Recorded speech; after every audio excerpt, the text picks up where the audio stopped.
Good evening, नमस्कार, राम राम, सत श्री अकाल, अस्सलाम वालेकुम। मैं वरुण पार्शर आप सभी लोगों का स्वागत करता हूं एग्जामपुर के चैनल पे। जल्द से सही बच्चे जुड़ जाइए।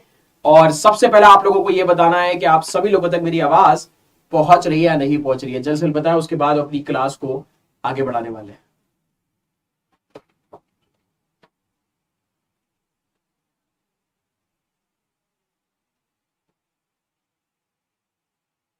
सबसे पहले आप लोगों को यह बताना है कि आवाज पहुंच रही है या नहीं पहुंच रही है।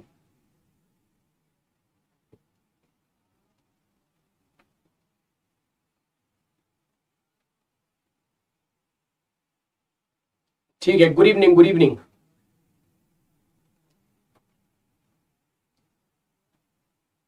M I audible to you? आप सब लोगों तक आवाज आ रही है? नितिन सर बेटा आप लोगों को कल तक मिल जाएंगे, आज तो उनका वो अवेलेबल नहीं हो पाए। पर आप लोगों का नुकसान ना हो कैसे भी, ठीक है, बिल्कुल भी लॉस ना हो, तो हम उसके लिए हमेशा तैयार रहते हैं। तो उनकी जगह मैं क्लास ले रहा हूँ सिर्फ एक दिन के लिए, ठीक है। आपको कल से नितिन सर मिल जाएंगे, ठीक है। चलो चलो, बोल रहे हैं कि आ रही है आवाज, आ रही है आवाज, तो बहुत अच्छी चीज है, ठीक है। नहीं, न्यू सर पहली बार मिल रहे हैं, मैं बस आज ही मिल रहा हूं। कल से आपको फिर से नितिन सर मिलेंगे, ठीक है। क्लास को स्टार्ट करते हैं, पर क्लास को स्टार्ट करने से पहले आप लोगों के लिए एक विशेष इंफॉर्मेशन कि अगर आपकी फैमिली में या आप या आपके कोई भी फ्रेंड्स या आपके कोई भी जानने वाले अगर तैयारी कर रहे हैं यूपीपीसीएस की, ठीक है, तो आपके सपने को थोड़ा सा आसान बनाने के लिए हम लोगों की एक छोटी सी कोशिश है। और उस कोशिश का नाम है यूपीपीसीएस 2023 अधिकार बैच, ठीक है। अभी इस बैच की खासियत क्या चल रही है? एट प्रेजेंट आप लोगों को यहाँ पे 65% तक का डिस्काउंट दिया जा रहा है, ठीक है। 65% तक का discount. All you have to do कि जब आप एग्जामपुर के ऑफिशियल ऐप से इस बैच को परचेज करने जाएं, तो you have to apply this code. The name of that code is PCS 65। जब आप इस कोड को लगाएंगे तो आपको 65% तक का डिस्काउंट मिलेगा। साथ में ये जो आपका बैच है, जो आपकी करीबन 5,000 रुपए का है, वो बैच आपको पड़ेगा महज 1,749 रुपए का। एंड अगर बात कर ली जाए क्या है स्पेशल इस बैच के बारे में, तो you will be provided with around 700 hours of live classes. जो भी आपको पढ़ाया जाएगा वो आपको PDF के फॉर्म में जरूर मिलेगा, ठीक है। एट द सेम टाइम आपका ख्याल रखा जाएगा कि आप करंट अफेयर से अपडेट रहे। साथ में समय समय पे मॉक टेस्ट, जिससे आप लोगों को पता चल जाए कि आप कितने पानी में हैं, ठीक है, ये भी बहुत जरूरी है, ठीक है। And mentorship you will be provided to you via Zoom session, ठीक है। चलो जी, क्लास को स्टार्ट करते हो। आप लोगों के सामने सबसे पहला क्वेश्चन आ रहा है, बताइए इस क्वेश्चन का आंसर क्या होगा, बताएं।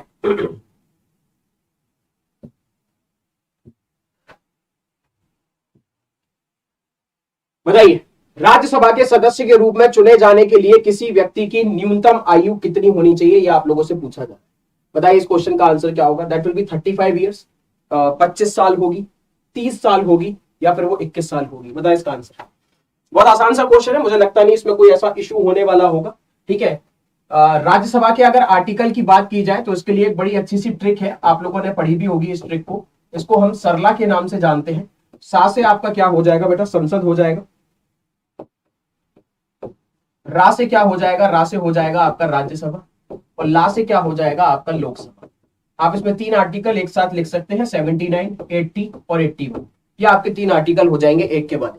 क्या आंसर आ रहा है? यहाँ पे सभी लोगों ने 30 जवाब दिया है, पर सिया मिश्रा बोल रहे हैं कि 25 आंसर होगा। नहीं बेटा, वो तो बेटा लोकसभा के लिए है। तो इसका सही आंसर क्या हो जाएगा? आंसर हो जाएगा 30 साल, ठीक है। ये इसका सही आंसर है। अगर बात की जाए बाकी की, तो राज्यसभा के सदस्यों का कार्यकाल कितना होता है? 6 साल का होता है। और साथ में एक और इंपॉर्टेंट कंडीशन है इसमें कि हर दूसरे साल कितने सदस्य इसमें सेवानिवृत्त हो जाते हैं? 1/3 सदस्य क्या हो जाते हैं? रिटायर हो जाते हैं। इस चीज को समझ में आया? अब आप एक क्वेश्चन का आंसर दीजिए, बताएं इस क्वेश्चन का आंसर। क्वेश्चन ये है, आपको बताना है सर्वप्रथम हमारी राज्यसभा कौन से सन में बनकर तैयार हुई थी? कौन से सन में हमारी राज्यसभा बनकर तैयार हो गई थी, आप लोगों को बताना है। बताइएगा इसका आंसर। जितने लोगों ने कमेंट सेक्शन में 30 आंसर दिया है, उन लोगों का आंसर बिल्कुल सही है। बाकी का आप लोग भैया जवाब दीजिए जल्द से जल्द। कौन से सन में सर्वप्रथम आपकी राज्यसभा बनकर तैयार हुई थी? मैं इसका वेट कर रहा हूं और देखते हैं कौन इसका सबसे पहले और सही आंसर देगा, करेक्ट आंसर देगा।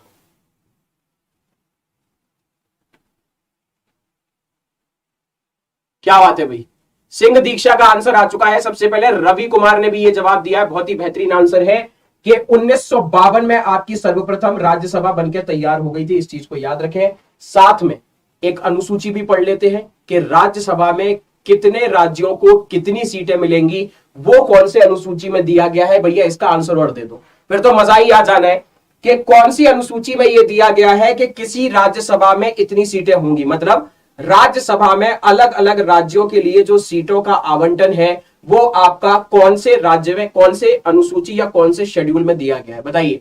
जितने लोगों ने कमेंट सेक्शन में 1952 आंसर दिया उन लोगों का जवाब बिल्कुल सही है, एब्सोल्युटली राइट आंसर। बताइए अगले क्वेश्चन का आंसर क्या होने वाला है। सभी को पता है 35 साल, चाहे आपके प्रेसिडेंट हो या आपके गवर्नर हो या वाइस प्रेसिडेंट हो, ये एज चाहिए इनका चुनाव लड़ने के लिए।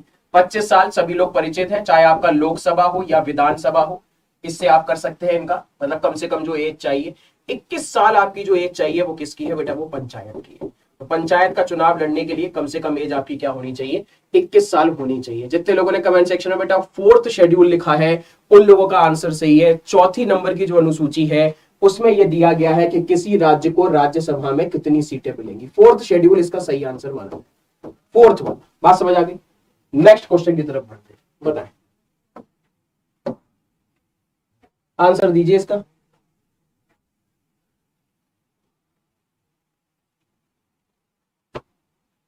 किसी संवैधानिक संशोधन अधिनियम से शहरी स्थानीय शासन जो है उनको संविधान का दर्जा दिया गया था, बताइए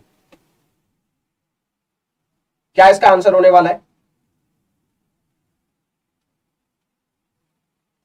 74वां है, 31वां है, 44वां है या फिर 51वां है।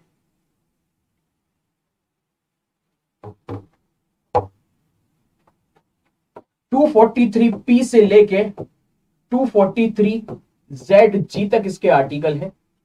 आया किसी का आंसर, सही आंसर आना चाहिए, गड़बड़ नहीं आना चाहिए। यहां पर तो सब लोग बेटा लाइन से जवाब दे रहे हैं कि सर कुछ लोग ए में लड़ाई कर रहे हैं और कुछ लोग बी में लड़ाई कर रहे हैं, ठीक है। हालांकि ज्यादातर बच्चों का जो आंसर आ रहा है वो क्या आंसर आ रहा है, बी जवाब दिया जा रहा है। तो बेटा जितने लोगों ने बी जवाब दिया है उन लोगों का जवाब बिल्कुल क्या है, सही नहीं है, गलत है। सही आंसर क्या हो जाएगा, 74वें नंबर के संविधान संशोधन से आपकी जो नगर पालिका होती है, म्युनिसिपैलिटी, उनको संविधान का दर्जा दिया गया। अब इससे हुआ क्या क्या वो समझते हैं।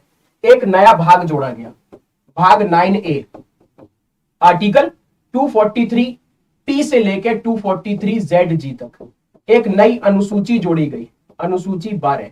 कोई मुझे कमेंट सेक्शन में बता पाएगा कि नगर पालिका कितने विषय पर कानून बना सकती है। अनुसूची 12 में ये लिखा हुआ है साफ साफ शेड्यूल के नगर पालिका जो है यानी कि म्युनिसिपैलिटी जो है वो आपके इतने विषय पर कानून बना लेगी। बताइए इसका क्या आंसर होगा, कितने विषय दिए गए हैं नगर पालिका को कानून बनाने के लिए। साथ में एक क्वेश्चन क्या बन जाता है कि सर्वप्रथम हमारे भारत में आजादी से पहले भी नगर निगम सबसे पहले कहां बनाया गया था। ठीक है, दिव्या सिंह रिकॉर्डेड क्लास नहीं है, लाइव क्लास है, ठीक है, it's a live class. Madras में सर्वप्रथम आपके नगर निगम की निर्माण किया गया था आजादी से पूर्व। तो सबसे पहला जो नगर निगम है इंडिया का वो कौन सा है, वो हो जाएगा आपका Madras will be the right answer. आया किसी का आंसर, 29 जवाब मत दो, 29 जो है वो आपके पंचायत के विषय है। 18 जितने लोग आंसर दे रहे हैं, जैसे आचार्य ने जवाब दिया है बिल्कुल सही, श्रद्धा तिवारी का आंसर है, पंकज है, राजकुमार ने 19 जवाब दिया है। नहीं, 18 विषय पे कानून बना सकती है नगर पालिका। बात समझ में आ गई। जो म्युनिसिपैलिटी है उससे संबंधित सब चीजें याद रखना। 74वें नंबर के संविधान संशोधन से यह चीज क्या कर दी गई, आपकी लागू कर दी गई। अब आप एक बड़े अच्छे से क्वेश्चन का आंसर दीजिए, इस 44वें नंबर के संविधान संशोधन से कौन सा मौलिक अधिकार छीना गया था। बताइए 44वें नंबर के संविधान संशोधन से, ठीक है,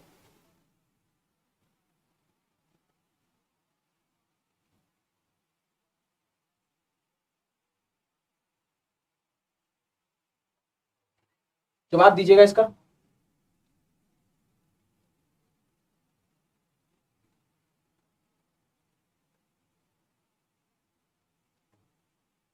बताइए 44वें नंबर के संविधान संशोधन से कौन सा आपका मौलिक अधिकार छीना गया। पहले मौलिक अधिकार कितने थे, 7, आज कितने हैं, 6। तो यानी कि एक मौलिक अधिकार आपका छीन लिया गया है। कौन सा वाला है वो आप लोगों को बताना है। बेहतरीन तरीके से जवाब आया है, संपत्ति का अधिकार। ठीक है, ठीक है। नीति आयोग का सीईओ कौन है बेटा, ये बेटा क्वेश्चन कहां से आ गया बेटा, नीति आयोग का सीईओ कहां से आ गया यार, ठीक है, बताए इसका आंसर। परमेश्वरम अय्यर कहां से आ गए यहाँ है, चलो समझते हैं। देखो भाई एक ध्यान से चीज सुन लीजिए, 44वें नंबर के संविधान संशोधन 1978 से क्या हुआ था? संपत्ति के अधिकार को हटा दिया गया मौलिक अधिकार की कैटेगरी से। आज ये कैसा अधिकार बन गया है? आज ये सिर्फ एक विधिक अधिकार बन के रह गया है। कैसा है? विधिक अधिकार यानी कि कानूनी अधिकार। शुरुआत में कौन से अनुच्छेद में था? 31। वर्तमान में किस में है? 300A में। जिस समय छीना गया उस समय भारत के प्रधानमंत्री कौन थे? उनका नाम था मोरारजी देसाई। मोरारजी देसाई कौन सी पार्टी के हुआ करते थे? जनता पार्टी के हुआ करते थे। तो आपके जो कानून बन सकते हैं, जो क्वेश्चन बन सकते हैं संपत्ति के अधिकार से, वो हमने सारे के सारे कवर अप कर लिए। ठीक है, बात समझ में आ गई? बेटा लोकसभा का 5 साल है, मैंने राज्यसभा का बोला है 6 साल। ठीक है, चलो आर्टिकल 300A, नेक्स्ट क्वेश्चन की तरफ बढ़ते हैं। बताएं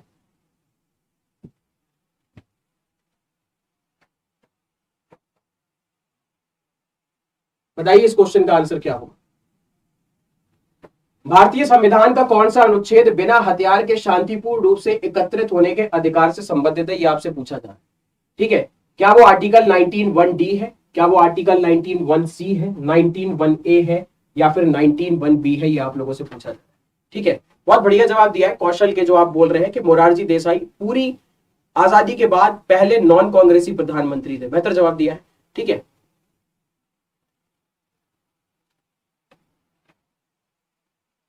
चलो क्या आंसर आया? भाई प्रशांत बोल रहा है कि सर आर्टिकल 19B इसका आंसर होने वाला है, जबकि बाकी कुछ लोग जवाब दे रहे हैं कि इसका आंसर D ही होगा। चलो देख लेते हैं।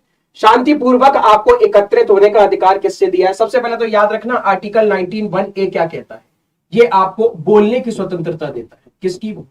वाक और अभिव्यक्ति की स्वतंत्रता। एक क्वेश्चन आता है कि प्रिंटिंग प्रेस जो अखबार होता है वो किस में आता है? वो आर्टिकल 19(1)A का ही भाग है। अगर बात की जाए आर्टिकल 19B की, तो शांतिपूर्वक आपको सभा करने का अधिकार देता है, इकट्ठा हो सकते हैं। आर्टिकल 19C संघ बनाने की स्वतंत्रता देता है, आप अपनी राजनीतिक पार्टी बना सकते हैं, कोई क्लब बना सकते हैं, कोई संगठन बना सकते हैं, कोई आपको रोक टोक नहीं है, पर तमीज वाला संगठन होना चाहिए। कल को आतंकवादी संगठन बना लिया और बोलो कि हमें तो संगठन बनाने का अधिकार आर्टिकल 19C से है, तो ऐसा भी हो सकता है कि सारा संगठन तोड़ दे पुलिस वाले लठ मार मार के। ठीक है, तमीज वाले ग्रुप होने चाहिए। आर्टिकल 19D ये कहता है कि मैं देश में कहीं भी घूमने का अधिकार है, मैं देश में कहीं भी घूम सकता हूं। मेरा मन होगा तो मैं कश्मीर जाऊं, कन्याकुमारी जाऊं, गुजरात जाऊं, अरुणाचल जाऊं, पर याद रखना कुछ क्षेत्र प्रतिबंधित होते हैं, वहां पे जाने की जिम्मेदारी या वहां पे जाने का हक हमको नहीं है। जितने भी आपके जनजातीय क्षेत्र होते हैं, अनुसूचित क्षेत्र, वहां पे एक नॉर्मल व्यक्ति नहीं जा सकता, रोक है उसके ऊपर। ठीक है, इसके अलावा अगर बात की जाए आर्टिकल 19E की, डी तक तो हमने पढ़ लिया। ये बोलता है देश में कहीं भी बसने का अधिकार, freedom to reside in any part of the country. और आर्टिकल 19G क्या कहता है? ये देता है व्यापार करने की स्वतंत्रता। मेरा मन होगा तो मैं समोसे की ठेल लगाऊं, मेरा मन होगा तो भैया मैं कपड़ों की दुकान लगाऊं, मेरा मन होगा तो मैं सब्जी बेचूं। ठीक है, पूरी व्यापार करने की स्वतंत्रता है। पर एक चीज याद रखना, कुछ व्यापार के लिए गवर्नमेंट कुछ शर्त रख सकती है। ऐसा नहीं होना चाहिए कि आज मैंने सपने में देखा मैं डॉक्टर बन गया हूं और मैंने सुबह उठ के भैया डॉक्टर का कुर्ता पहना, कोट, और चल दिए डॉक्टरी करने, और ये प्रशांत भाई आए बोले कि सर हमारी जो राजमा है ना, किडनी, इसमें हमारी पथरी हो रखी है, और मैंने किडनी निकाल के इनके हाथ में दे दी। नहीं, झोला छाप डॉक्टर अलाउ नहीं है। अगर आपको डॉक्टरगिरी करनी है तो आपके पास कम से कम डिग्री होनी चाहिए। तो कुछ व्यापार करने की स्वतंत्रता पे रोक टोक अलाउड है। आप ये नहीं कह सकते कि ये हमारी व्यापार करने की स्वतंत्रता है, हम आज ही डॉक्टर बन जाएंगे, नहीं। ठीक है, तो इस चीज को याद रखना। अगर आपको हथियार भी बेचना है तो आपके पास लाइसेंस होना चाहिए, ये चीज बहुत इंपॉर्टेंट है। बात समझ में आ गई? ठीक है, चलो तो इसका सही आंसर क्या है? राइट टू असेंबल पीसफुली क्या हो जाएगा? शांतिपूर्वक सभा करने का अधिकार। ये आपके आर्टिकल 19B में आने वाला। ठीक है, नेक्स्ट क्वेश्चन की तरफ बढ़ते हैं। बताएं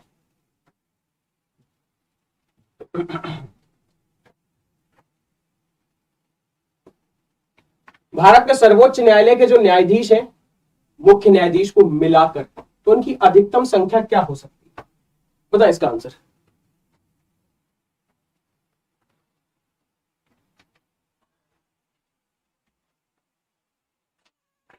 बताइए।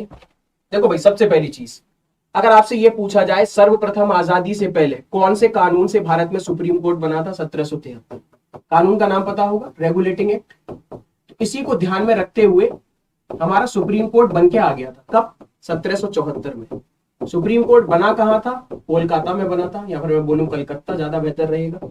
एलिजा इम्पे इसके पहले मुख्य न्यायाधीश थे, एलिजा इम्पे। आजादी के बाद सुप्रीम कोर्ट का उद्घाटन कब हुआ? एक तरीके से 28 जनवरी 1950 को। ठीक है, क्या आंसर आ रहा है यहाँ पे? 33+1 जवाब दे रहे हैं। वर्तमान की बात नहीं हो रही है प्रशांत, हालांकि मैं इस आंसर की कद्र करता हूं, पर आपका मैक्सिमम पूछा गया है ज्यादा से ज्यादा, तो इसका सही आंसर क्या हो जाएगा? 34, यानी कि 33+1। ठीक, एक चीज और याद रखेंगे आप लोग कि सबसे पहले जब हमारा सुप्रीम कोर्ट बनके तैयार हुआ तब जजों की संख्या कितनी थी? 8, यानी कि 7+1।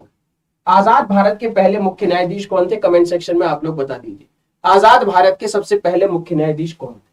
आज संख्या कितनी बढ़ के हो गई है? 34, यानी कि 33+1। ठीक है, ये याद रखेंगे। वर्तमान में भारत के जो 50वें नंबर के मुख्य न्यायाधीश है उनका नाम है चंद्रचूड़। क्या नाम है उनका? चंद्रचूड़। अगर आपसे ये पूछा जाए 49वें नंबर के मुख्य न्यायाधीश कौन थे? उनका नाम था यूयू ललित। और ये पूछ लिया जाए कि 48वें नंबर के मुख्य न्यायाधीश कौन थे, तो उनका नाम था एनवी रमन्ना। क्या नाम था उनका? एनवी रमन्ना साहब, वो आपके मुख्य न्यायाधीश हुआ करते। बहुत बेहतरीन जवाब दिया है, बेहतर है। क्या जवाब आ रहा है? हीरालाल कानिया। भाई बहुत बेहतरीन आंसर है। ठीक है, पहले जो आपके मुख्य न्यायाधीश थे उनका नाम था हीरालाल कानिया। ठीक है, क्या नाम था उनका? हीरालाल कानिया। चलो एक क्वेश्चन का आंसर दीजिए, इंतजार रहेगा मुझे इस आंसर। आज संख्या 34 है सुप्रीम कोर्ट में, ज्यादा से ज्यादा जो हो सकती है, इसको बढ़ा के 40 करना है मान लो। बताइए संविधान ने यह ताकत किसको दी है सुप्रीम कोर्ट में जज को बढ़ाने की संख्या? सुप्रीम कोर्ट में अगर जजों की संख्या बढ़ानी है तो ये पावर किसको दी गई है, ये आप लोगों को बता। बेटा कहीं कहीं पे हीरालाल कानिया है, कहीं कहीं पे हरिलाल कानिया ले, तो वो कंफ्यूज मत होना। बताएं इसका आंसर, जवाब दीजिए। सुप्रीम कोर्ट में अगर जजों की संख्या बढ़ानी है तो ये पावर किसको दी गई है? प्रशांत जनाब कह रहे हैं कि सर इसका आंसर तो संसद हो जाना है। ठीक है, जो आपने पूछा है। बाकी कोई और है भाई? सिया मिश्रा ने भी यही बात बोली है, सपना राजपूत भी यही कह रही है, राजकुमार भैया भी यही बोल रहे हैं, तो फिर सभी लोग सही जवाब दे रहे हैं, संसद के पास ये पावर। Very good. लाओ फिर एक क्वेश्चन का आंसर और दे दो, जब तुम इतने ही अच्छे हो रखे हो पढ़ाई में, बहुत बेहतरीन आंसर दे रहे हो, तो फिर ये बता दो कि हाईकोर्ट में अगर जजों की संख्या बढ़ानी है तो ये पावर फिर किसको दी गई है संविधान के द्वारा? मान लीजिए किसी हाईकोर्ट में कितने जज रहेंगे, ये शक्ति किसके पास है? बताएं इसका आंसर दीजिए।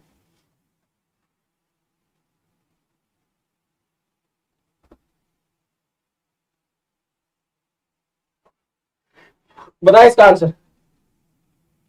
किसी हाईकोर्ट में अगर जजों की संख्या बढ़ानी है तो ये पावर किसको दी गई? सुप्रीम कोर्ट तो आपने बहुत बेहतरीन जवाब दिया, कह रहे लोकसभा को दी गई है। और कोई? संसद को दी गई है, कुछ लोग बोल रहे हैं, कुछ लोग बोल रहे हैं राष्ट्रपति को दी गई है। संसद ही होगा। ठीक है, अच्छा अच्छा, ठीक है भाई, बहुत बढ़िया। इसका सही आंसर जो हो जाएगा बेटा प्रेसिडेंट हो जाएगा। राष्ट्रपति इसका सही आंसर है, प्रेसिडेंट इसका सही आंसर है। बात समझ आ गई? अगर हाईकोर्ट की बात की जाए तो आपके सबसे पहले हाईकोर्ट जो बने थे 1862 में, सभी लोगों को पता होगा। 1862 में आपके 3 हाईकोर्ट बने थे, बंबई, इसके अलावा कलकत्ता, और एक आपका मद्रास। एक क्वेश्चन का आंसर दे दीजिए, 1862 में जो ये 3 हाईकोर्ट बनाए गए थे, ये कौन से कानून से बनाए गए? उस कानून का नाम बता दो। कौन से एक्ट से आपके 3 हाईकोर्ट बनकर तैयार हुए? चौथा सबसे पुराना हाईकोर्ट जो है वो 1866 का है, इलाहाबाद। दिल्ली ऐसा पहला केंद्र शासित प्रदेश था जिसका खुद का हाईकोर्ट रहा। 1966 में दिल्ली पहला ऐसा केंद्र शासित प्रदेश है जिसका खुद का हाईकोर्ट रहा। बात समझ आ गई? सर्वप्रथम अगर बात की जाए। ठीक है, नेक्स्ट क्वेश्चन।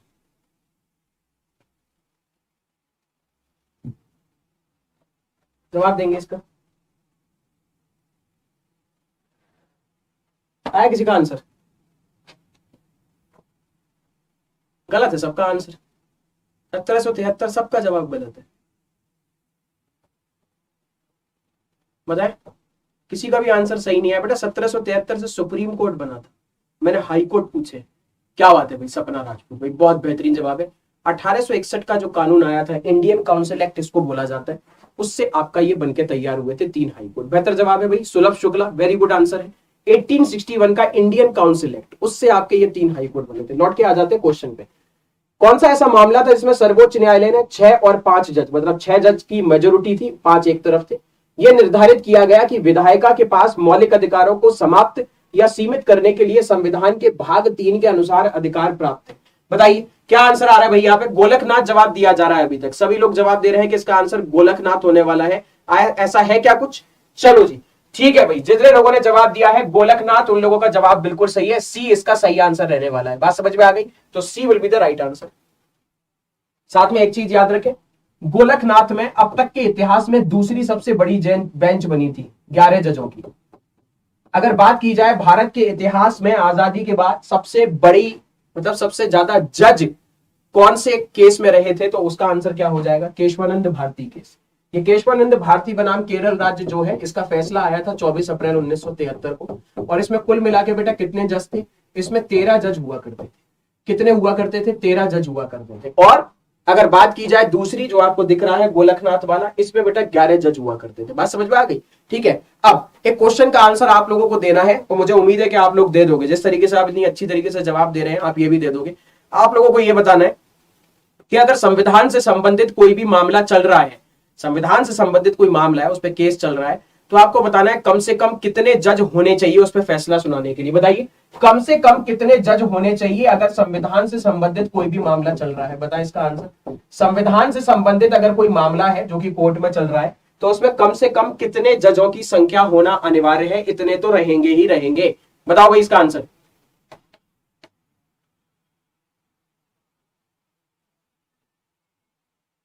देखते हैं किसका सबसे पहले सही आंसर आने वाला है भाई। चलो, सुधांशु ने 3 जवाब दिया, अनिल सिंह बोल रहे हैं 7, प्रशांत कह रहे हैं 5, सिया मिश्रा बोल रही हैं 5, गोविंद चौहान का भी यही आंसर है। यानी कि 5 और 7 की ज्यादा लड़ाई चल रही है। ठीक है, 5 और 7 की। तो बेटा जितने लोगों ने 7 आंसर दिया है उन लोगों का जवाब बिल्कुल सही है, बहुत बेहतरीन जवाब दिया है। पर साथ में याद रखना, अगर ऐसे ही पढ़ाई करते रहे तो थोड़े से महीने ज्यादा लग जाएंगे, क्योंकि जवाब गलत है। सही आंसर जो हो जाएगा वो है 5 जज। 5 जज कम से कम होने ही चाहिए। नेक्स्ट क्वेश्चन, इस क्वेश्चन का आंसर क्या रहने वाला है बताएं। भारतीय संविधान के किस अनुच्छेद के तहत भारत के सर्वोच्च न्यायालय की स्थापना? ये बेटा थोड़ी देर पहले ही हुई थी। ठीक है, इसमें मतलब ज्यादा समय निकालने का कोई मतलब नहीं है, समय खराब सा ही हो जाना है। ठीक है, तो बेटा 7 नहीं होगा, 5 इसका आंसर होगा। ठीक है, कम से कम 5। आर्टिकल 124 से आपका सुप्रीम कोर्ट बनता है। 124 से लेकर 147 के जितने भी आपके आर्टिकल है वो सुप्रीम कोर्ट में आते हैं। साथ में याद रखना सुप्रीम कोर्ट संविधान के किस भाग में है? भाग 5 में, याद रखिए। ठीक है, 124 बहुत आसान है, इसमें कोई मतलब नहीं। इससे ज्यादा आसान क्वेश्चन क्या ही होने वाला। नेक्स्ट क्वेश्चन,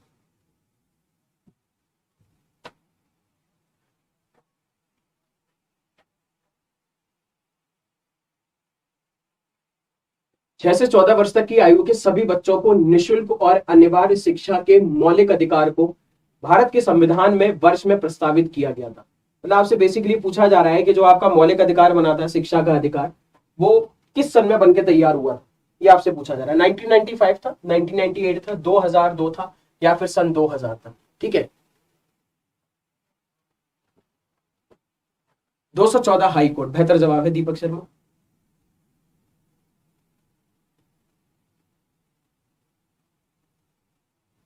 चलो भाई, बहुत बढ़िया आंसर। यहाँ पे तो सभी लोगों ने जवाब दे दिया। आसान था क्वेश्चन लग रहा है। 86वें नंबर का संविधान संशोधन हुआ था, याद रखना 2002 में। इससे एक नया आर्टिकल जोड़ा गया, आर्टिकल 21A। इसी से क्या जोड़ा गया? आपका शिक्षा का अधिकार। शिक्षा का अधिकार, जिसका मतलब यह है कि 6 से 14 वर्ष तक के जो बच्चे हैं उनको निःशुल्क शिक्षा, फ्री एजुकेशन प्रोवाइड कराई जाएगी गवर्नमेंट के द्वारा। अब चलो एक क्वेश्चन का आंसर दें। आपको बताना है शिक्षा का अधिकार अधिनियम कौन से सन में लाया गया था? शिक्षा का अधिकार अधिनियम कौन से सन में लाया गया था? इसी को ध्यान में रखते हुए जो संविधान संशोधन हुआ, इसी को ध्यान में रखते हुए शिक्षा का अधिकार अधिनियम लाया गया फिर सरकार के द्वारा। शिक्षा का अधिकार अधिनियम, इसे इंग्लिश में बोलते हैं right to education act. Right to education act. Anybody जो मुझे कमेंट सेक्शन में बता सके कि ये कौन से सन में लाया गया था। 86वें नंबर के संविधान संशोधन 2002 से तो आपका 21A जुड़ गया। शिक्षा का अधिकार, 6 से 14 तक के बच्चों को निःशुल्क शिक्षा दी जाएगी। एनीबडी आया किसी का आंसर? बेहतरीन जवाब आया भाई, राइट टू एजुकेशन एक्ट। बहुत बढ़िया जवाब दिया है जितने लोगों ने जवाब दिया है कि आपका ये कौन से सन में आया था? ये आया था आपके सन 2009 में। पर ये लागू कब हुआ था? पेपर में ये भी क्वेश्चन आ जाता है। 1 अप्रैल 2010 को ये क्या हो गया था? लागू हो गया था। 1 अप्रैल 2010 को ये क्या हो गया था? लागू भी हो गया था। अब इस 86वें नंबर के संविधान संशोधन 2002 से एक चीज और हुई थी, हम वो भी जान लेते हैं। ठीक है। राइट टू एजुकेशन एक्ट बेटा 2009 में आया है, ठीक है। मनमोहन सिंह थे उस समय प्रधानमंत्री, बेहतर है, ठीक है। अब इससे एक चीज और जुड़ी थी, इसी से आपका बेटा एक नया मौलिक कर्तव्य और जोड़ा गया था, फंडामेंटल ड्यूटी। मौलिक कर्तव्य पहले कितने थे? 10, पर इससे एक और जुड़ गया। तो 11वां मौलिक कर्तव्य क्या कहता है कि माता पिता की ये जिम्मेदारी होगी कि वो अपने बच्चों की शिक्षा का प्रयास करेंगे।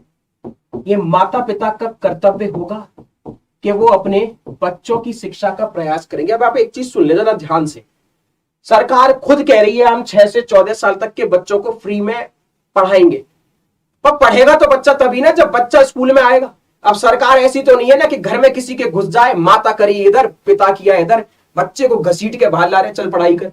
बच्चा तो तब पढ़ेगा ना जब माता पिता उसको भेजेंगे। तो माता पिता की जिम्मेदारी ये नहीं है कि सिर्फ बच्चे पैदा किए, कहीं पे दुकान पे लगा दिए, कहीं चाय की टपरी पे लगा दिए। ये आपका कर्तव्य है कि आप अपने बच्चों को भी स्कूल की तरफ भेजें, ठीक है। तो उसका सही आंसर क्या है? 86वें नंबर का संविधान संशोधन 2002। और आप सभी लोगों ने बहुत बेहतरीन तरीके से इसका जवाब भी दिया है। बात समझ में आ गई? नेक्स्ट क्वेश्चन की तरफ बढ़ेंगे, बताएं।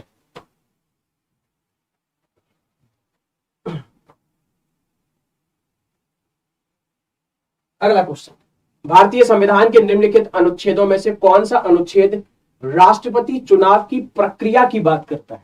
आर्टिकल 55, आर्टिकल 72, आर्टिकल 78 या फिर आर्टिकल 60 इसका आंसर होगा। भाई बताएं, इसका आंसर दीजिएगा।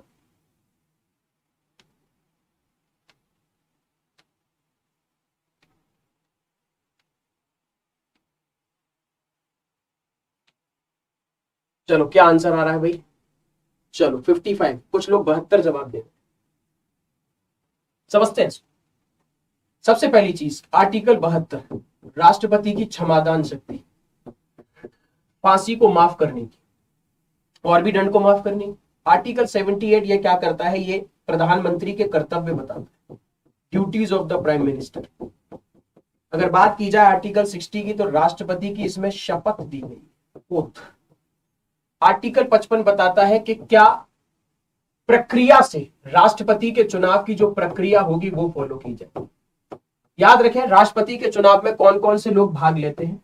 लोकसभा के सभी निर्वाचित सदस्य, राज्यसभा के सभी निर्वाचित सदस्य, राज्यों की जो विधानसभा होती है उन सबके निर्वाचित सदस्य, और 2 ही केंद्र शासित प्रदेशों को बुलाया जाता है चुनाव में, दिल्ली और पुडुचेरी के निर्वाचित सदस्य। सारे के सारे निर्वाचित, मनोनीत कोई नहीं होगा। बात समझ आ गई? सारे के सारे निर्वाचित सदस्य। बात समझ आ गई? तो ये इसका आंसर हो जाएगा। आर्टिकल 55 में ये चीज दी गई, आर्टिकल नंबर 55, ठीक है। और साथ में अब क्या बनता है यहां पे से एक क्वेश्चन बन जाता है, आप लोगों को ये बताना है कि राष्ट्रपति की जो चुनाव की प्रक्रिया है ये हमने कौन से देश से ली है। Manner of election of president ये हमने कौन से देश से लिया, बताइए। राष्ट्रपति की चुनाव की प्रक्रिया, प्रियंका चोपड़ा आई है, अच्छा आपका नाम है। कल नितिन सर आपको मिल जाएंगे बेटा, नितिन सर थोड़ा अर्जेंट गए हुए हैं, दैट्स व्हाई मैं क्लास ले रहा हूं, कल से वही पढ़ाएंगे, ठीक है। बताए भाई।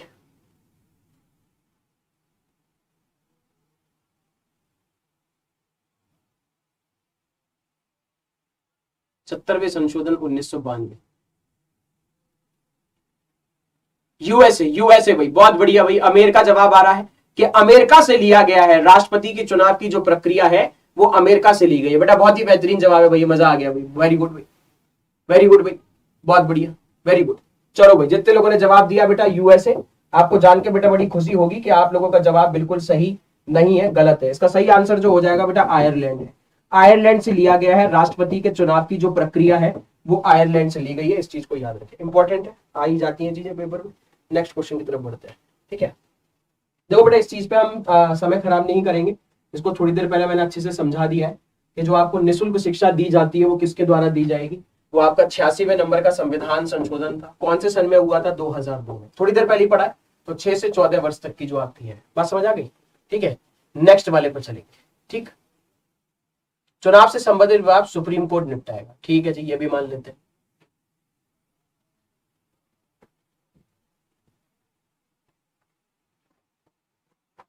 बताएं, इसमें से कौन सा ऐसा अनुच्छेद है जो राष्ट्रीय आपातकाल से संबंधित है? क्या वो आर्टिकल 352 है, 356 है, आर्टिकल 331 है, या फिर आर्टिकल 360 है? ये आप लोगों को बताना है। सभी को पता होगा राष्ट्रीय आपातकाल आपका 3 तरीके से लगता है। कौन सा? जब हमारा किसी से युद्ध हो रहा हो, दूसरा बाहरी आक्रमण, बाहरी आक्रमण, और तीसरा जो हो जाएगा वो आपका क्या हो जाएगा? वो हो जाएगा सशस्त्र विद्रोह। सशस्त्र विद्रोह, इसके आधार पर राष्ट्रीय आपातकाल लगता है। बात समझ आ गई? आपातकाल से संबंधित प्रावधान संविधान के किस भाग में है? भाग 18 में। आर्टिकल कहां से कहां तक है? 352 से लेकर 360। भाई किसी का आया आंसर? ये बहुत आसान सा क्वेश्चन है, ठीक है, पर एक चीज याद रखना, अगले क्वेश्चन का जवाब दो, थोड़ा अच्छा क्वेश्चन है। आपको बताना है कि संविधान में कैबिनेट शब्द आपको कहां देखने को मिलेगा? समस्त संविधान में कैबिनेट शब्द कहां इस्तेमाल हुआ है? चलो बताओ उसका आंसर। कैबिनेट शब्द हमारे कौन से संविधान के आर्टिकल में इस्तेमाल? बताइए। राष्ट्रीय आपातकाल की बात करें तो आर्टिकल 352 में है। साथ में आपको एक चीज जान लीजिए, आज तक राष्ट्रीय आपातकाल भारत में कितनी बार लगा है? 3 बार। 1962 से 1968, 1971 से 1975, 1975 से लेकर 1977। पहले बारे में आपके राष्ट्रपति कौन हुए करते थे? उनका नाम था सर्वपल्ली राधाकृष्णन। दूसरे वाले में राष्ट्रपति कौन थे? उनका नाम था वीवी गिरी। तीसरे वाले में राष्ट्रपति कौन थे? उनका नाम था फखरुद्दीन अली अहमद। फखरुद्दीन अली अहमद। तीसरे वाले में पीएम थी इंदिरा गांधी। दूसरे वाले में पीएम थी इंदिरा गांधी। पहले वाले में पीएम थे जवाहरलाल नेहरू। बात समझ आ गई? कौन? जवाहरलाल नेहरू। आया किसी का आंसर? क्या बात है भाई, बहुत बेहतरीन जवाब दिया है जितने लोगों ने जवाब दिया है। आर्टिकल 352, 352 बिल्कुल सही आंसर है जितने लोगों ने जवाब दिया। कैबिनेट शब्द जो है वो आपका कहां पे मिलता है? आर्टिकल 352 में ही देखने को मिलता है, ठीक है। आर्टिकल 360 वित्तीय आपातकाल आज तक हमारे भारत में एक बार भी इस्तेमाल नहीं हुआ। चलो एक क्वेश्चन का आंसर दीजिए। आर्टिकल 356 में राष्ट्रपति शासन दिया है। सबसे पहला राज्य बताया जहां पे राष्ट्रपति शासन लगा? बताए इसका आंसर। सबसे पहला राज्य जहां पे राष्ट्रपति शासन लगा था, ये आप लोगों को जवाब देना है। बताइए इसका आंसर। प्रेसिडेंट रूल लगने वाला सबसे पहला राज्य, बताएं इसका आंसर। राष्ट्रपति शासन लगाने वाला सबसे पहला राज्य। सर आपका नाम क्या है? शेक्सपियर ने बोला है नाम में क्या रखा है, काम में रखा है। Rajput Maharana Pratap, Subhash Chandra Bose first prime minister of Bharat. अच्छा ठीक है। पंजाब नहीं बोलते, कुछ और बोल देते तो मुझे ज्यादा अच्छा लगता अगर आप पंजाब नहीं कहते तो, ठीक है। पंजाब के अलावा भी कुछ इसका एक नाम और है, अगर आप ये कह देते पेप्सू कह देते हैं तो ज्यादा बेहतर। 1951। पेप्सू की फुल फॉर्म क्या है? Punjab and east Patiala state union. तो पंजाब और उसके आसपास के क्षेत्र को पहले पेप्सू कहते थे, पेप्सी नहीं है, पेप्सू है। तो Patiala and east Punjab state union इसका फुल फॉर्म हुआ करता था। अब जब आप इतनी बेहतरीन तरीके से जवाब दे ही रहे हो तो बेटा एक क्वेश्चन का आंसर और दे दो। मुझे वो 2 राज्य बता दो जिनमें आज तक राष्ट्रपति शासन नहीं लगा। आज तक 2 ऐसे राज्य, 2 इकलौते ऐसे राज्य भारत के जिन्होंने आज तक राष्ट्रपति शासन लगा ही नहीं है, प्रेसिडेंट रूल। सबसे ज्यादा बार उत्तर प्रदेश बता रहे बेहतर है, ठीक है। बताइए इसका क्या आंसर होगा? सबसे ज्यादा बार तो आपने बता दिया। कौन से 2 राज्य ऐसे हैं जिनमें आज तक राष्ट्रपति शासन नहीं लगा?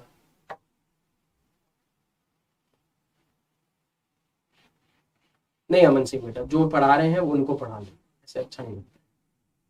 आया किसी का आंसर? सही आंसर देखना है मुझे सबसे पहले किसका आ रहा है ना। ये कौन है भाई?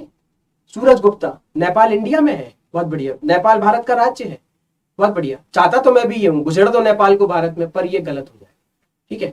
अभी तक कोई नहीं आया भाई टक्कर वाला, एक जना नहीं आया अभी तक। तेलंगाना जिसने जवाब दिया भैया, एक तो मुझे जवाब मिल गया, बहुत ही बेहतरीन आंसर है। एक राज्य तो हो गया बेटा तेलंगाना, इनमें आज तक राष्ट्रपति शासन नहीं लगा है। क्वेश्चन पूछा जाता है बेटा, मजाक नहीं करना। दूसरा है छत्तीसगढ़, दूसरा है छत्तीसगढ़। ये 2 राज्य ऐसे हैं जिनमें आज तक राष्ट्रपति शासन नहीं लगा। प्रीवियस ईयर बेटा पेपर उठा के देख लेना, मिल जाएगा वहां पे ये क्वेश्चन। नेक्स्ट क्वेश्चन की तरफ चलते हैं, बताएं इस क्वेश्चन का आंसर। आपसे पूछा जा रहा है इनमें से निम्नलिखित में से किसे राज्य मानव अधिकार आयोग के अध्यक्ष या किसी अन्य सदस्य को हटाने का अधिकार प्राप्त है? स्टेट ह्यूमन राइट कमीशन जो है उसको हटाने के पावर किसके पास है? उसके मेंबर को। राज्यपाल हटाएंगे, मुख्य न्यायाधीश हटाएंगे, गृह मंत्री हटाएंगे या भारत के राष्ट्रपति हटाएंगे, ठीक है।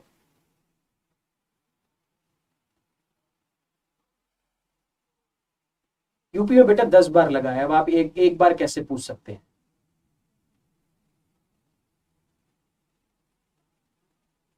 क्या आंसर है भाई? ए पढ़ा रहे, डी पढ़ा रहे? ए और डी में लड़ाई चल रही है यहाँ तो भाई।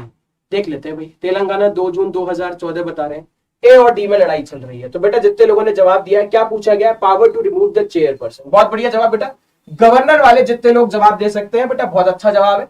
मिठाई खरीद के लाइए इसी खुशी में, और वो मिठाई बेटा डी वालों को दे देना लाके, क्योंकि तुम लोगों का जवाब गलत है, डी वालों का आंसर सही है। एक चीज याद रखना, राज्य का जो मानव अधिकार आयोग होता है, इनके सदस्यों की नियुक्ति की जब बात आती है, सदस्य की नियुक्ति, अपॉइंट कौन करेगा? तो फिर वो कौन करते हैं भैया? वो तो करते हैं राज्यपाल। पर क्वेश्चन क्या पूछ रहा है? क्वेश्चन पूछ रहा है कि सदस्यों को हटाएगा कौन? ये पावर दी गई है प्रेसिडेंट, ये पावर दी गई है प्रेसिडेंट को, हटाने की शक्ति राष्ट्रपति के पास। राज्य मानव अधिकार आयोग का हेड कौन बन सकता है? जो किसी हाई कोर्ट के रिटायर्ड चीफ जस्टिस रहे या फिर हाई कोर्ट के जज रहे हो, वही व्यक्ति यहां पे बन सकता है। इस चीज को याद रखें। तो राज्य मानव अधिकार आयोग जो होता है, स्टेट ह्यूमन राइट कमीशन, उसके सदस्य या उसके जो हेड होते हैं वो वही बन सकते हैं जो किसी हाई कोर्ट के मुख्य न्यायाधीश रहे हो, चीफ जस्टिस रहे हो। बात समझ में आ गई? ठीक है। हाँ, संसद की सिफारिश पर राष्ट्रपति द्वारा। ये इसका सही आंसर है, प्रेसिडेंट इसका सही आंसर। वही क्वेश्चन है, उम्मीद है शायद इसका आंसर दे दोगे।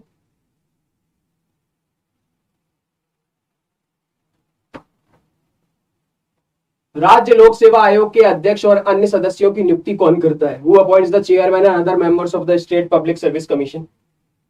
राष्ट्रपति हैं, मुख्यमंत्री हैं, केंद्रीय कार्मिक लोक शिकायत और पेंशन मंत्री, या फिर राज्यपाल है? बताएं।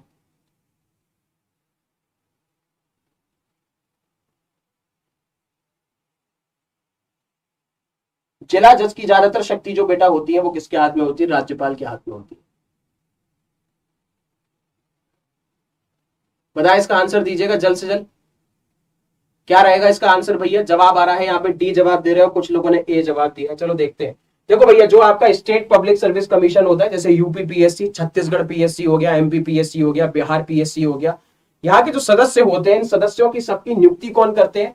वही बात आगे राज्यपाल करते हैं। पर जब आप इनको हटाने की बात आ जाएगी, इनको रिमूव करने की बात आ जाएगी, तो हटाने की शक्ति किसके पास है? वो सिर्फ और सिर्फ राष्ट्रपति के पास होती है। कमेंट सेक्शन में आप लोगों को बताना है कि यूपीएससी की सबसे पहली महिला चेयरमैन कौन थी? यूपीएससी की सबसे पहली महिला चेयरमैन बताइए, इसका आंसर जवाब दीजिएगा। आपको बताना है संघ लोक सेवा आयोग की सबसे पहली महिला चेयरमैन कौन थी, ये आप लोगों को बताना है। अगर यूपीएससी की बात कर ली जाए तो यूपीएससी आपके कौन से कानून से बना है? 1919। यूपीएससी बनके कब तैयार हो गया था? 1926 में। यूपीएससी से संबंधित प्रावधान आपको किसमें मिलेंगे? भाग 14 में। आर्टिकल क्या हो जाएगा? 308 से लेकर 323 हो जाएगा। यूपीएससी के सबसे पहले जो चेयरमैन थे उनका नाम था रॉस बार्कर, ये थे चेयरमैन। यूपीएससी की पहली महिला चेयरमैन वो आप लोग बताओगे। यूपीएससी के वर्तमान में अध्यक्ष कौन है? उनका आंसर है मनोज सोनी। मनोज सोनी वर्तमान में है। 6 साल और 65 वर्ष की आयु, ये इनका कार्यकाल रह जाएगा। ठीक है, आया किसी का आंसर? बहुत बहुत बहुत बेहतरीन जवाब जितने लोगों ने जवाब दिया है। रोज बैथ्यू, रोज बैथ्यू। बेटा किरण बेदी पहली महिला आईपीएस अधिकारी थी। कनेक्ट मत करो दो चीजों को। रोज बैथ्यू यूपीएससी की पहली महिला चेयरमैन, रोज बैथ्यू फर्स्ट महिला। बात समझ आ गई? रॉस बार्कर पहले यूपीएससी के चेयरमैन। वर्तमान में कौन है? मनोज सोनी। आर्टिकल याद रखना, भाग याद रखना, कब बन के तैयार हुआ सर्वप्रथम, किस कानून से बना, वो भी लोग याद रखेंगे। बात समझ में आ गई? ठीक है सर। बेटा पीपीटी साफ नहीं दिख रही है बेटा, सिर्फ आज मैनेज कर लो। ठीक है फूल कुमारी, आज मैनेज कर लो। ठीक है,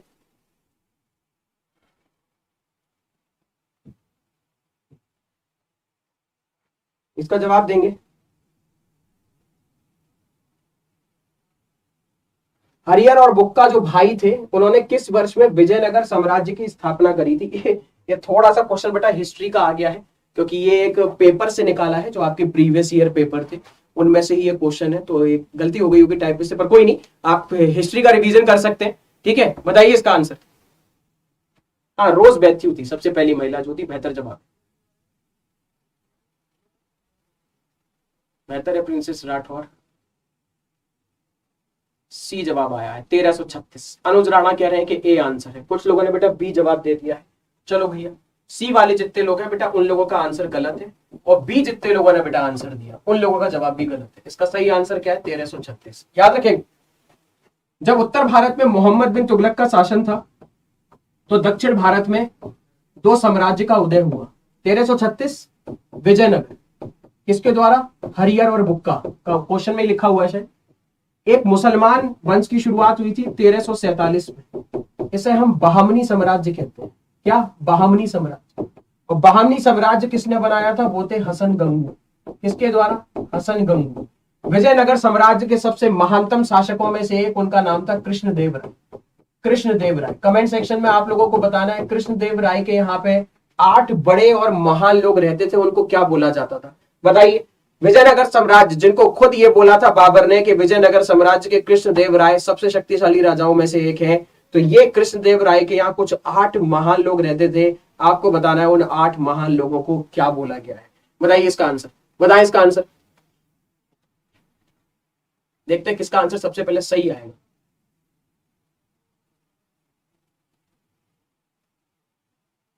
बेहतर है, सुधांशु गुलबर्ग भी बोल रहे हैं।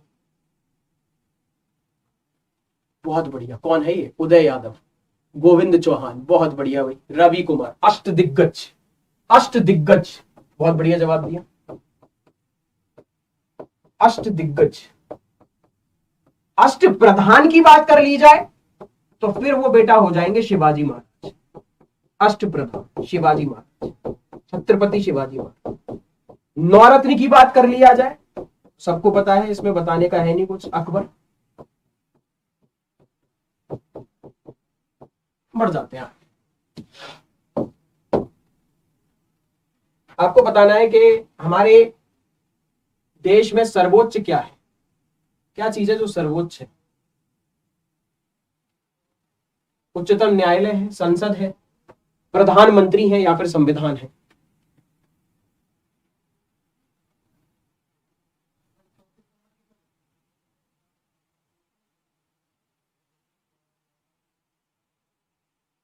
बेहतर है साक्षी सोनी, अष्टदिग्गज ही कहा जाता था।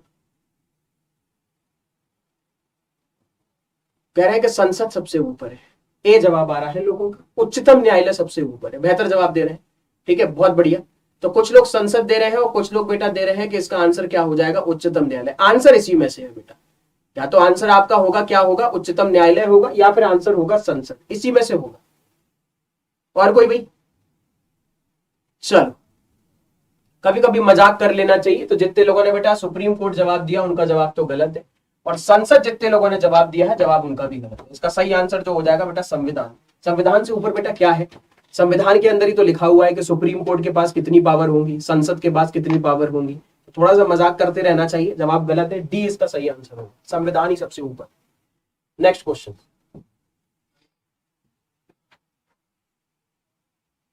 ये अच्छा क्वेश्चन है, आपसे पूछा जा रहा है 2011 में 97 नंबर का संविधान संशोधन हुआ था, वो किससे संबंधित था?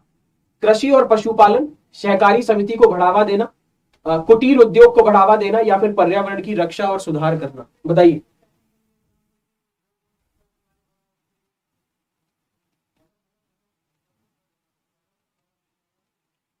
जवाब दीजिए इसका। 97 नंबर का संविधान संशोधन 2011 लागू कब हो गया था? 2012 में। इस वक्त इसके जो मंत्री है ना, इसके जो हेड है, उनका नाम है अमित शाह। सहकारी मंत्रालय आया। किसी का आंसर?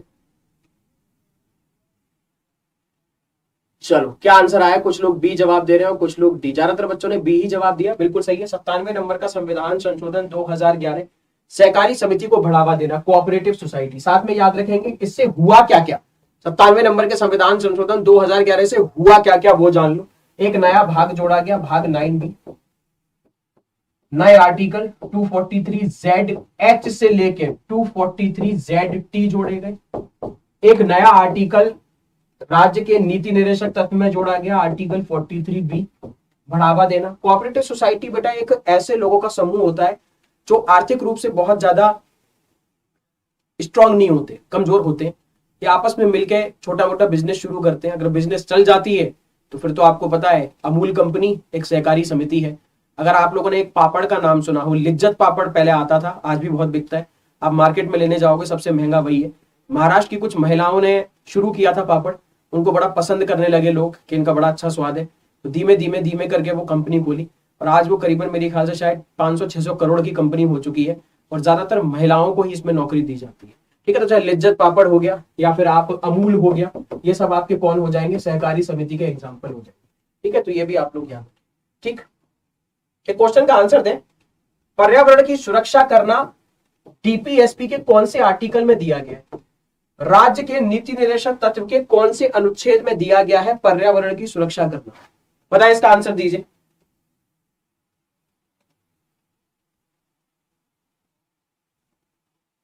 आचार्य हंस रहा है, लिज्जत पापड़, बेटा चले जाना मार्केट में लेने, सबसे महंगा वही मिलेगा।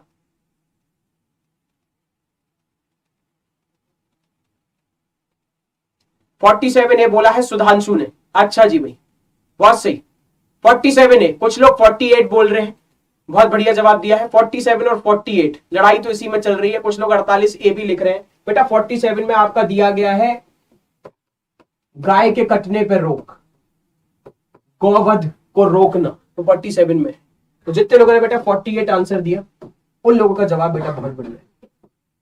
ठीक है, साथ में याद रखें थोड़ी सी गलती भी है आप लोगों से, 48 ए इसका सही आंसर। ये बात किससे जोड़ा गया? 42वें नंबर के संविधान संशोधन 1976, 42nd अमेंडमेंट 1976 से 48 इसका सही आंसर है। बात समझ में आ गई? और 48 कैपिटल ए लिखना बेटा, ये स्मॉल नहीं होता। स्मॉल का मतलब होता है कि ये इसी का एक सब क्लॉज है। जब आप कैपिटल ए में चले जाते हो तो इसका मतलब हो जाता है कि ये क्या है, एक संविधान संशोधन से जुड़ा गया। बात समझ में आ गई? चलो नेक्स्ट की तरफ बढ़े। मोटर वाहन अधिनियम 2019 के तहत यातायात नियम के अनुसार किशोरों द्वारा किए गए उल्लंघन की जुर्माना राशि क्या है? ये है ना, बिल्कुल अभी अंडे से बाहर निकले नहीं और चल गए, गाड़ी पे बैठ जाते हैं बिल्कुल। लड़की लोग तो बेटा पैरों से रोक देती हैं गाड़ियां, ब्रेक की जरूरत नहीं होती। तो उनके लिए फाइन कितना है? 2000 है, 25,000 है, 5,000 है या फिर 10,000 है? बताएं। देख लिया भाई गीता, देख लिया कमेंट आपका, पर कैपिटल 48 होगा, स्मॉल 48 ए नहीं होने वाला है। ठीक है,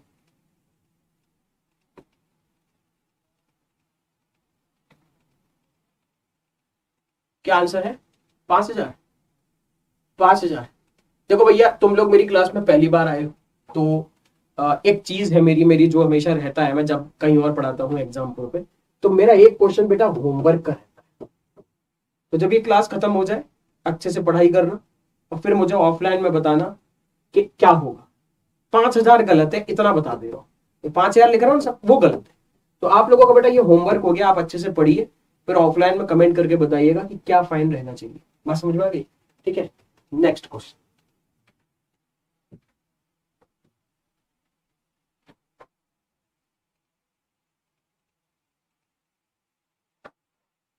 बताएं इसका। भारतीय संविधान की प्रस्तावना में प्रयुक्त निम्नलिखित में से किस शब्द पद का अर्थ है विशेष अधिकार का अभाव?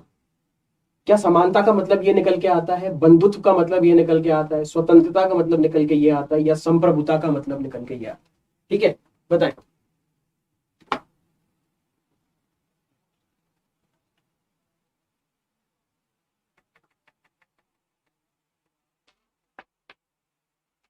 बताएं इसका आंसर।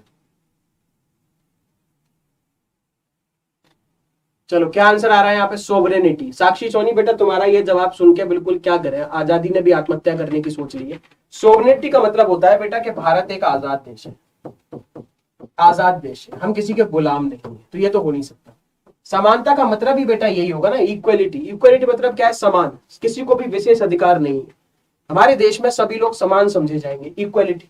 फ्रेटर्निटी का मतलब होता है बेटा भाईचारा, तो तुम ये कैसे कह सकते हो भाईचारा? ये तो संविधान की प्रस्तावना में ये शब्द। लिबर्टी तो स्वतंत्रता हो गई। सही आंसर क्या होगा? इक्वलिटी। इक्वलिटी का मतलब यही है कि किसी को विशेष अधिकार नहीं है भैया, सबको एक समान माना जाए। बात समझ में आ गई? ठीक है, चलो उम्मीद है आपको आज की क्लास पसंद आई होगी। ठीक है, एक कोशिश थी मेरी कि आपका नुकसान नहीं होना चाहिए, क्योंकि नितिन सर अवेलेबल नहीं थे, तो उन्होंने ही मेरे को बोला कि बच्चों का थोड़ा सा फायदा ही हो जाएगा अगर क्लास ले लेंगे तो ठीक है। क्योंकि आप लोगों का एक जो रिवीजन है ना, फ्लो, वो बनते रहना चाहिए, वो बहुत जरूरी है। ठीक है, क्योंकि अगर थोड़ी सी भी बीच में स्टॉपेज आ जाता है या ऑब्स्टिकल आ जाता है तो फिर गड़बड़ होने लगता है। ठीक है, चलो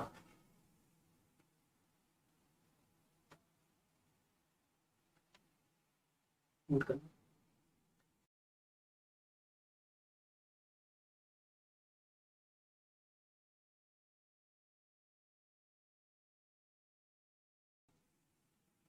चलो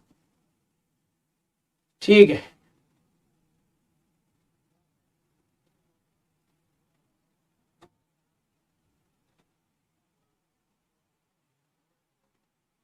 आगे मेरी इस पे क्लास नहीं। ठीक है, अब नहीं।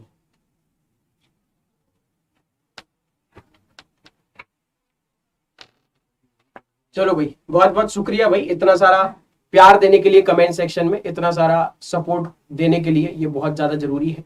ठीक है, अच्छा लगता है कि जब बच्चों से खूब सारा प्यार मिलता है।